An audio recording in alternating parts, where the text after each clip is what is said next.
के छपरा सिवान के। अच्छा ता की करियो बेटा या हिरान के छपरा सिवान के, बेटा या हिरान के छपरा सिवान के, गरदा मचैबो सहरवा में। सुनना धीरे धीरे रंग डलिया रे छोड़ा पाला लगो सलवरवा में। धीरे धीरे रंग डलिया रे छोड़ा पाला लगो सलवरवा में।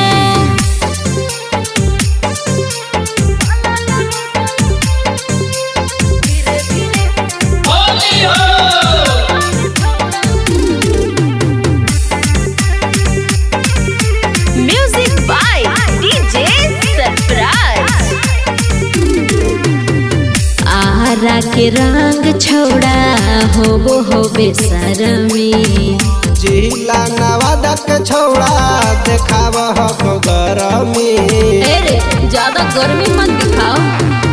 आहरा के रंग छोड़ा हो बेसरमी। जिला नवादा के छोड़ा देखाव हो गरमी। अच्छा गड़ल हखी छोड़न के नजरवा में। हे रे सुना धीरे धीरे रंग डलिया रे छोड़ा पाला लगो सलवरवा में। धीरे धीरे रंग डलिया रे छोड़ा पाला लगो सलवरवा में।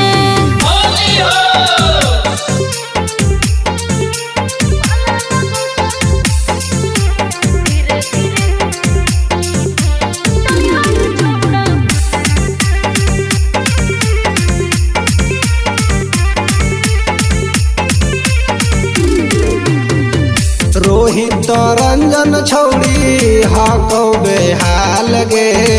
होलिया में पूछे सभे की हाल चाल गे। हे रे केकरा केकरा बताइए। रोहित रंजन छौड़ी हको बेहाल गे। होलिया में पूछे सभे की हाल चाल गे।